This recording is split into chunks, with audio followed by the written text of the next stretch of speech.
l'alimentation est faite aussi en fonction des revenus. Donc nous ici on est infirmiers, pharmaciens, médecins, peut-être des choses comme ça, mais moi par rapport aux patients, ça. Donc juste avant de passer à la question de M. Pau, moi je pense aussi qu'à l'alimentation il y a un problème fondamental. Il va falloir un jour, j'espère que c'est plus longtemps, en parler de manière très, très simple, mais avec beaucoup de vérité.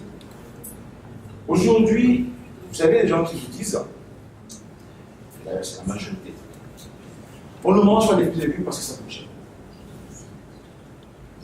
Mais moi je suis fatigué dans la vie. Et moi, de manière très claire, j'étais ce matin avec les parents, hier j'étais dans je suis fatigué parce que c'est pas vrai. Pourquoi c'est pas vrai? Parce que, il me semble, et quand je pose la question aux gens, qu'est-ce qui vous dit que qu'est-ce qui vous fait dire que c'est cher? Est-ce que c'est parce que vos revenus ne vous permettent pas de disposer? Ou c'est parce que vous estimez que intrinsèquement, les fruits et légumes n'ont pas une valeur qui justifie qu'on les acquiert à ce prix-là? Et je trouve que c'est catastrophique. Pourquoi? Parce que ces mêmes gens qui vous disent, en fait, auront des iPhones à 800 €, auront des voitures avec des crédits à 800 €. Donc, à un moment donné, il faudra faire un choix. Il faudra que les gens disent qu'est-ce qui est important? Est-ce que mon alimentation et ma santé sont importants pour moi? À ce moment-là, c'est un coût. On ne peut pas. Tout a un coût. Il n'y a pas de raison que l'alimentation n'ait pas de coût.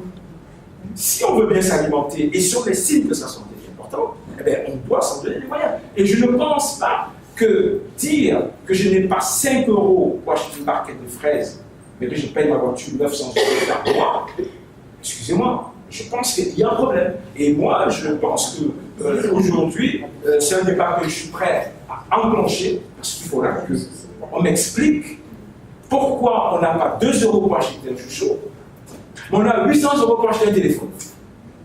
Voilà. Donc, tôt ou tard, il faut que les choses soient dites, parce que ça fait des années qu'on ne le dit pas clairement et qu'on abandonne les millionnaires à ces problèmes de santé liés à l'alimentation. Il est temps que chacun prenne ses responsabilités et que les choses soient expliquées à la population et que chacun prenne.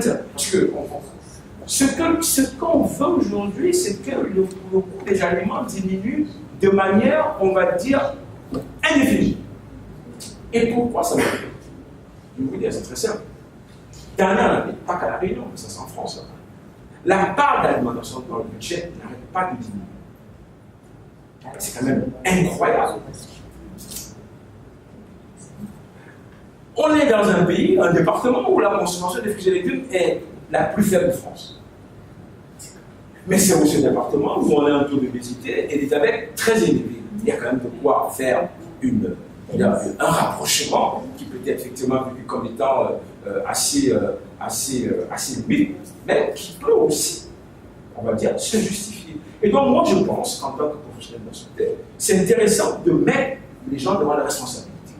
Demander pourtant. Mais madame, c'est cher, d'accord, mais quand même vous avez une télévision bien écrite, vous avez un salon.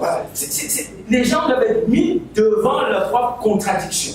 Voilà. Je ne sais pas comment on peut s'y prendre, quelle est la bonne approche, mais au fond, on doit aussi être capable, d'accord, de dire ce qu'on constate.